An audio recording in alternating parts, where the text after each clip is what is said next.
तर तुम्ही इथे बघू शकता आपल्या अळूवड्या फ्राय करून रेडी आहेत। दोन्ही साईडने चांगल्या त्या खरपूस अशा फ्राय झालेल्या आहेत। आता मी ह्या प्लेटमध्ये काढून घेते आणि बाकी सुद्धा अळूवड्या आपण अशाच फ्राय करून घेऊया। नमस्कार मित्रांनो, मी काव्या केकेस किचनमध्ये तुमचं मनापासून स्वागत करते। तर श्रावण चालू आहे आणि श्रावणामध्ये अळूवडी बनणार नाही असं होणारच नाही। प्रत्येकाच्या घरात अळूवडी बनवली जाते। तर ही अळूवडी बनवायला खूप कठीण असते, खूप काही करावं लागतं त्याला।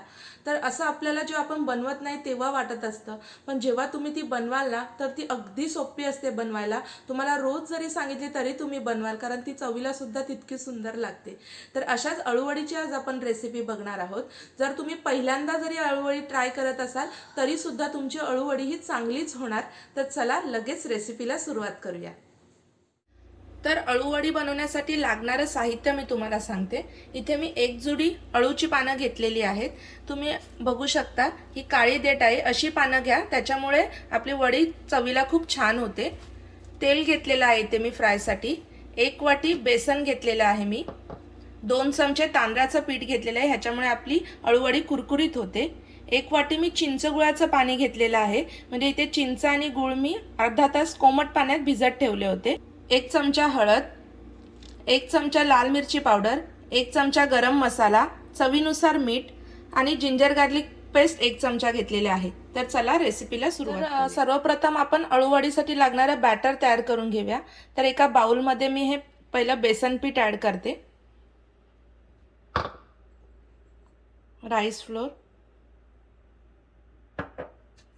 हळद,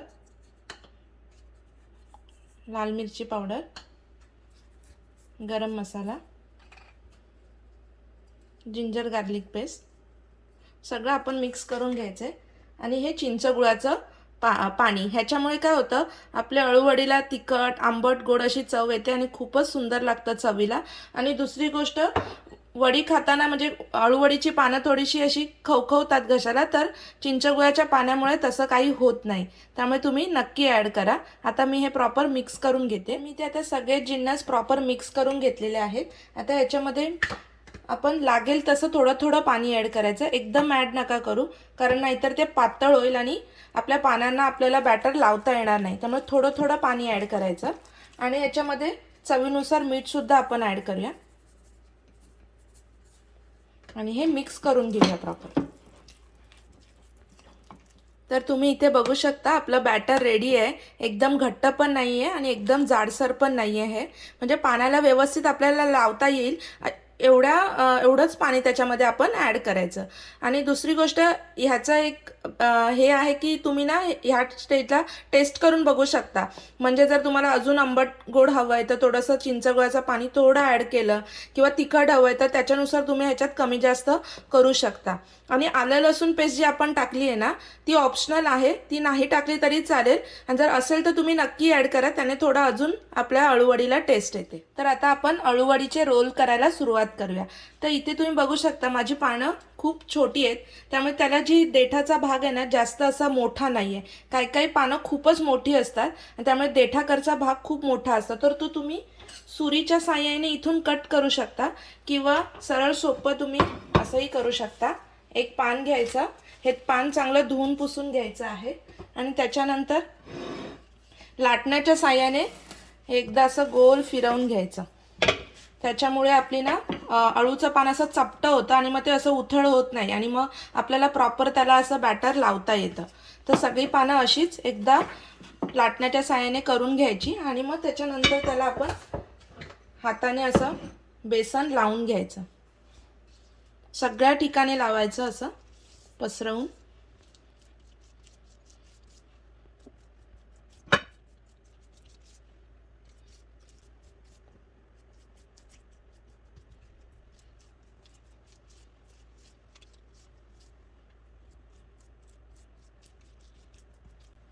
आता ह्याच्यावर हे सगळ्यात मोठं पान होतं माझ्याकडे, आता ह्याच्यापेक्षा छोटं पान आपण घ्यायचं आणि आता ही अळूवडी आपण अशी सरळ ठेवली हे पान, आता हे पान असं उलटं ठेवायचं आहे आणि पुन्हा ह्याला पण असं लावून घ्यायचं आता इथे दुसऱ्या पानाला सुद्धा आपण बेसन लावून घेतलेलं आहे। आता हे तिसरं पान आहे। आता हे पान सरळ ठेवायचं।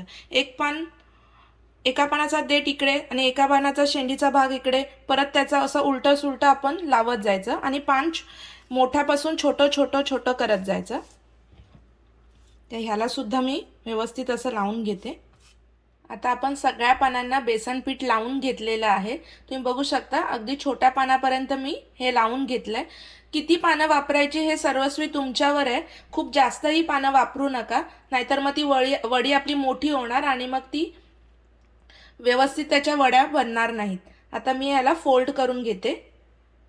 दोन्ही साइडने आपण असं फोल्ड करून घ्यायचं।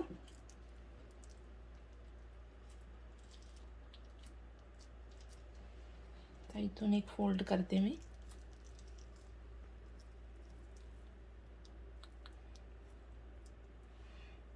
खालच्या साइडने पण आपण फोल्ड करून घेऊया।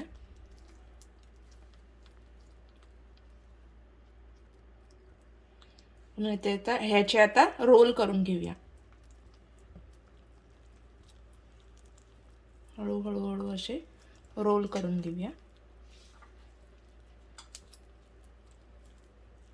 इथे हवं तर तुम्ही थोडं बेसन पीठ पण लावू शकता। जे आपण बॅटर केलंय रेडी ते असं लावून त्याला असं बंद करून घेऊया। आता आपली अळूवडीचे रोल तयार झालेले आहेत। आता आपण हे वाफेवर शिजवून घेऊया। तर तुम्ही इथे बघू शकता आपले अळूवडीचे रोल करून रेडी आहेत। आता आपण त्याला वाफेवर शिजू देऊया। तर त्याच्यासाठी मी इथे कुकरमध्ये थोडं पाणी गरम करायला ठेवलंय आणि मी हे भांडं घेतलेलं आहे कुकरचं। ह्याच्यामध्ये मी तेल लावून घेतलेलं आहे थोडंसं आणि मग आपण त्याच्यामध्ये वड्या ठेवायच्या। तुमच्याकडे जर मोठी जाळी असेल तर तुम्ही एका टोपात पाणी गरम करून त्याच्यामध्ये सुद्धा जाळीवर हे वाफेवर शिजवू शकता। इथे माझ्याकडे नसल्यामुळे मी कुकरमध्ये करते। तर आता मी खाली जाळी टाकली आहे आणि ह्याच्यावर ही अळूवडीचं भांडं ठेवते आणि आता आपण कुकर बंद करून घेऊया। मी कुकरची शिटी काढून टाकलेली आहे। आता मीडियम गॅसवर आपण 15 मिनिटं आपली वडी वाफेवर शिजायला ठेवूया। इथे आपले अळूवडीचे रोल वाफेवर शिजून रेडी आहेत। गरम गरम अळूवडीचे रोल लगेच त्याच्या वड्या करायला घ्यायचे नाहीत, थोडंसं थंड व्हायला द्यायचं आणि मग आपण ह्याच्या आता वड्या करायला सुरुवात करूया। तर मी एक अळूवडीचा रोल घेते। आता एकदम जाडसर अशा आपल्याला वड्या पाडायच्या नाहीत, पातळ अशा बारीक अशा पाडायच्या, एकदम पण नाही, पण ॲटलीस्ट हे बघा, हे बघू शकता तुम्ही, इतक्या वड्या करायच्या म्हणजे आपल्या अळूवडी एकदम क्रिस्पी होतात। खूप जाडसर केला तर त्या आतून फ्राय होत नाहीत प्रॉपर। अशा आपण सगळ्या आता वड्या करायला सुरुवात करूया। तुम्ही बघू शकता मित्रांनो, इथे आपण अळूवडीच्या वड्या करून घेतलेल्या आहेत। तुम्हाला एक दाखवते, खूप सुंदर अशा बघा वड्या पडलेल्या आहेत। एवढ्या साईजच्याच बनवा म्हणजे आपल्या अळूवडी एकदम क्रिस्पी लागते चवीला। आता आपण हे तेलामध्ये फ्राय करून घेऊया। तर इथे मी पॅनमध्ये तेल घेतलेलं आहे आणि तेल आपलं गरम झालेलं आहे। आपण शॅलो फ्राय करणार आहोत आपल्या वड्या, डीप फ्राय नाही। जर तुम्ही बारीक अशा वड्या केल्या तर त्या शॅलो फ्रायमध्ये सुद्धा छान कुरकुरीत होतात, पण जर तुम्ही खूप मोठ्या अशा वड्या काढल्या तर त्या तुम्हाला डीप फ्राय कराव्या लागतील, नाहीतर त्या आतून क्रिस्पी नाही होणार आणि पूर्णपणे फ्राय होणार नाही। तर आता आपण या दोन्ही साइडने लालसर फ्राय करून घेऊया।